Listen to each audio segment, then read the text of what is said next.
Okay, so today, among the some important topics, we will study a general lecture of the Gaussian curve. ठीक है, दो के इस lecture में हम कुछ और भी पॉइंट्स पढ़ेंगे, but the main focus will be on normal distribution curve, bill shape curve और गॉसियन कर्व।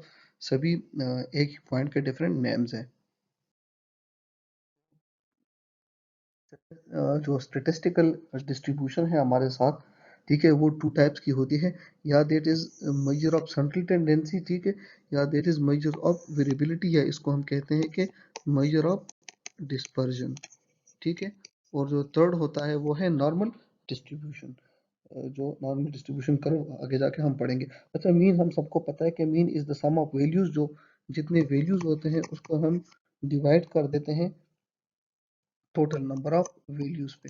तो हमारे साथ जो आ जाता है that is the mean value, ठीक है। और मीन वैल्यू को आप कह सकते हैं कि it's sophisticated term for the average. The other one is median. So ये मीडियन जो है ये मिडिल वैल्यू होती है, ज्यादा डिटेल में हम नहीं जाएंगे, ठीक है। और मोड जो होता है ये होता है द मोस्ट कॉमन वैल्यू या फ्रिक्वेंटली रिपीटेड वैल्यू, ठीक है। So the most common value जो होता है वो होता है मोड। लेट सपोज मैं एक एग्जांपल यहाँ पे मीन का ले लेता हूँ कि देयर आर वैल्यूज लाइक 2 + 3 + 5।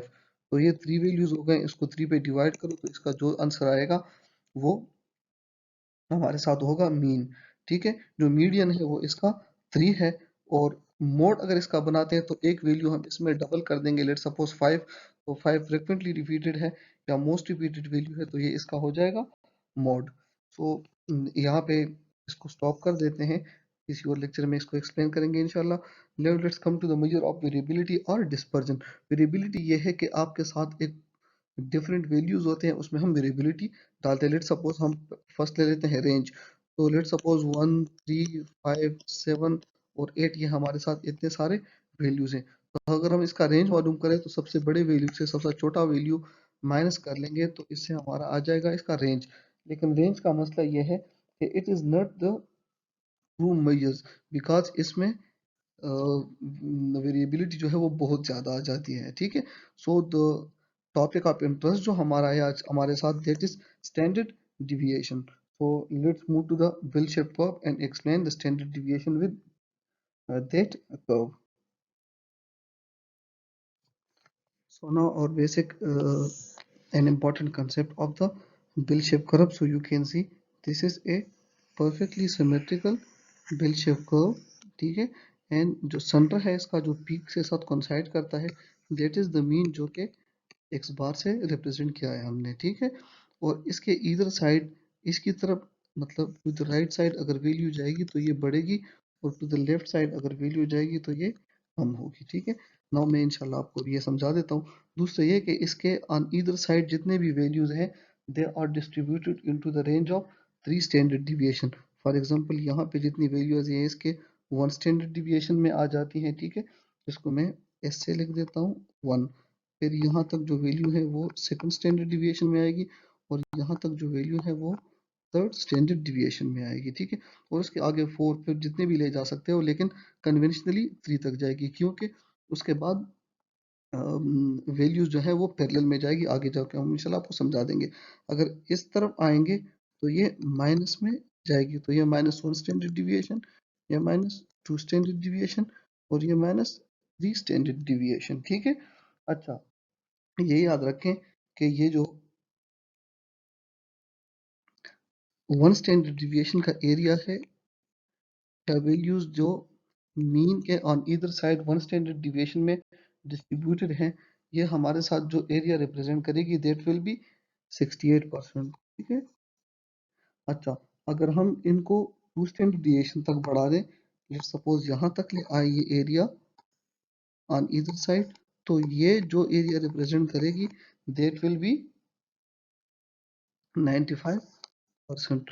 और अगर और हम थर्ड स्टैंडर्ड डिविएशन तक ले आए जैसे कि ये है, तो ये जो एरिया कवर करेगी, ठीक है, दैट विल बी 99.7%, ठीक है। अच्छा, इसके बाद भी आप फोर और फिफ्थ भी लेकिन वो इस कर्व को आगे ऐसे लेते जाएगी और कर्व को चेंज नहीं करेगी। और ये भी याद रखें कि ये कर्व जो है ये कभी भी ये एक्स एक्सिस को टच नहीं करेगी। बास बुक्स में इसको टच करके दिखाया हुआ होता है, so that is not a concept, क्योंकि onward there is no limit, आप जितने भी जाओ। लेकिन कन्वेंशनली हम मीन के इर्द गिर्द जितने भी वैल्यूज हैं उसको हम इन तीन स्टैंडर्ड डिविएशंस में डिस्ट्रीब्यूट करते हैं। अगर उनसे वैल्यू कम करनी हो तो इस तरफ आते हैं, वैल्यू ज़्यादा करनी हो तो उस तरफ जाते हैं। एंड आगे कुछ एग्जांपल्स है जिसमें आपको ये क्लियर हो। So in any normal distribution, the values will be distributed in the one standard deviation in 68%, second में 95 and third में 99.7. So within one standard deviation 68% values, within two standard deviation 95% values, and within three standard deviation 99.7. और याद रखें exam में आपसे जो examples पूछेंगे वो तो या मेनली हाइट के बारे में होंगे, ठीक है, या वेट के बारे में होंगे, या मोस्ट ऑफ द टाइम वो ब्लड प्रेशर के बारे में होते हैं। So let's go towards some examples. सो हमारा एग्जांपल नंबर 1 जो है, we will understand the concept with the percent of the marks achieved by students in a subject, let's suppose anatomy, ठीक है। तो हम क्या करेंगे, पहले हम एक बिल शेप कर्व बना देंगे, ये हो गया हमारा नॉर्मल बिल शेप कर्व, और फिर इसका एक सेंटर लाइन खींचेंगे जो हमारे साथ मीन हो जाएगा, ठीक है। तो मीन मार्क्स जो है हम वो 50 ले लेंगे, और स्टैंडर्ड डिविएशन इसका ले लेंगे 15। तो 15 का मतलब ये है कि अगर हम वन स्टैंडर्ड डिविएशन पे आ जाएंगे इस तरफ, तो इस तरफ तो हम ज्यादा करते हैं, तो इसके साथ 15 ऐड करके ये 65 आ जाएंगे। और अगर टू स्टैंडर्ड डिविएशन पे लेके आए तो इसके साथ और 15 ऐड करके ये 80 आ जाएंगे, और अगर और 15 स्टैंडर्ड डिविएशन पे आ जाए तो ये हमारे साथ आ जाएंगे 95। अगर इस तरफ आएंगे तो रिडक्शन करेंगे तो 15 से, इससे 50 से 15 माइनस करके यहाँ पे आएंगे हमारे साथ फर्स्ट स्टैंडर्ड डिविएशन में 35, फिर सेकंड स्टैंडर्ड डिविएशन में 20, और एक्सट्रीम या थर्ड स्टैंडर्ड डिविएशन पे हमारे साथ आ जाएंगे 5, ठीक है। So this is the marks distribution. Now you can see के ये 50 हमारा मीन हो गया, और इसके अराउंड जो मार्क्स डिस्ट्रीब्यूटेड हैं वो एक एक्सट्रीम पे एक बंदे ने 95 लिए हुए हैं, और दूसरे एक्सट्रीम पे एक बंदे ने 5 लिए हुए हैं, ठीक है, first percent. Now let's come to the first standard deviation. तो हम वी कैन सी कि अगर हम 35 टू 65 ले लें तो इतने मार्क्स बहुत ज़्यादा बच्चों के होंगे, दैट इज 68%, ठीक है। अच्छा, तो मैक्सिमम जो है अराउंड द 50 डिस्पर्शन किसकी है, 68% या 65 मार्क्स वालों की है, या 35 मार्क्स वालों की है। अगर हम इसको थोड़ा और एक्सटेंड करें 80 तक और 20 तक, तो हमारे साथ इस रेंज में स्टूडेंट्स और भी ज़्यादा हो जाएंगे, एंड दैट बिकम्स 95%। और अगर हम ये 5 वाला भी काउंट करें, यहाँ से 95 वाला टॉपर भी काउंट करें, तो इन सबको अगर हम वो एड अप कर ले तो हमारे साथ आ जाएंगे 99.7% पॉपुलेशन पूरे का पूरा आ जाएगा इसमें, ठीक है। So this is the basic concept of standard deviation. अब एग्जाम में कैसे क्वेश्चंस पूछते हैं वो आगे एक एग्जांपल में हम एक्सप्लेन कर। Now, example number 2 is during a survey conducted, it was found that the population with the mean diastolic blood pressure जो है उसका वो है 80 मिलीमीटर ऑफ मर्करी, और स्टैंडर्ड डिविएशन इसका क्या है 10। सो क्वेश्चन आपका है कि what percent of the population will be having diastolic VB between 80 and 70 millimeter of mercury. So once again let's draw the Gaussian curve, ठीक है। इसका मीन ड्रा कर लेंगे बीच में, और जो मीन ब्लड प्रेशर है हमारे साथ वो है डायस्टोलिक 80, ठीक है। Now let's come to the three standard deviation, ठीक है। हमने थ्री स्टैंडर्ड डिविएशन काउंट कर लिए, तो वन स्टैंडर्ड डिविएशन हमारे साथ आ जाएगा, हमारे साथ स्टैंडर्ड डिविएशन 10 है, तो अगर इस तरफ जाएंगे तो ये हमारे साथ आ जाएगा 90, और 10 ऐड कर ले तो आ जाएगा 100, और 10 कर लेंगे तो आ जाएगा 110। अच्छा, इस तरफ आए तो 70 आ जाएगा, सेकंड स्टैंडर्ड डिविएशन पे आए तो 60, और अगर थर्ड स्टैंडर्ड डिविएशन पे आ जाए तो 50 आ जाएगा, ठीक है। नौ क्वेश्चन हमसे ये पूछा हुआ है इन लोगों ने कि अगर आप लोग हमें वो परसेंटेज बताइए जो 70 और 80 के बीच में है। तो हम पहले अपना गॉसियन कर्व ले लेंगे कि ये हमारा हो गया 68% वन स्टैंडर्ड डिविएशन में, तो हाफ इस तरफ और हाफ इस तरफ, तो 68 को हम 2 में डिवाइड कर लें तो ये हमारे साथ बन जाएगा 34 जो है वो बिटवीन 80 एंड 70 आ जाएंगे, और जो बाकी 34% है वो हमारे साथ आ जाएंगे बिटवीन 80 एंड 90। तो अगर क्वेश्चन में हमसे सिर्फ यही पूछा हो कि what will be the percentage of the population having the diastolic blood pressure between 70 and 80, सो और आंसर इन विल बी 34%। लेकिन अगर हमसे ये पूछे कि 80 प्लस माइनस 10 रेंज में कितने आते हैं, तो प्लस माइनस 10 रेंज में एक साइड पे इसका 70 आता है, दूसरे इसका 90 आता है। तो ये सारा फर्स्ट स्टैंडर्ड डिविएशन को कवर करता है। Then our answer will be 68%।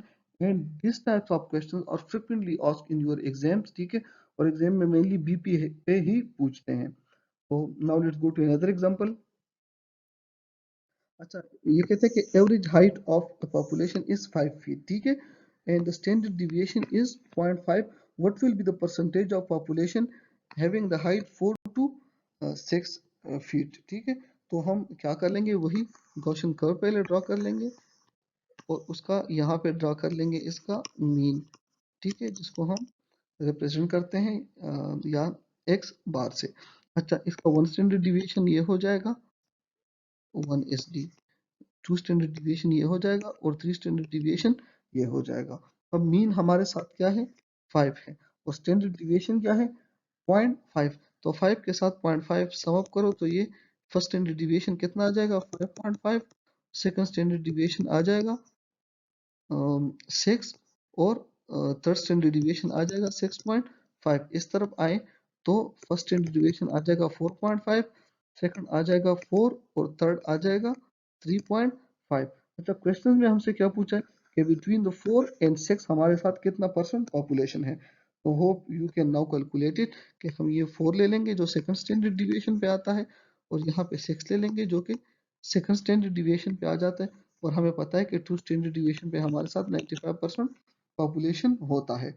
And this is your answer. So hope you have understand the concept of Gaussian curve, and I hope you can solve in exam the questions very easily using this method। और बाकी एक इसका अपना एक formula भी है जो कि तनवीर नोट्स में मैंने उससे एक दो क्वेश्चन सॉल्व किए, लेकिन this is just for understanding purposes, ठीक है। जो सिंपल तरीका है आपने एग्जाम में वही अप्लाई करना है। With this we come to the end of this lecture. Thank you so much. अल्लाह हाफिज।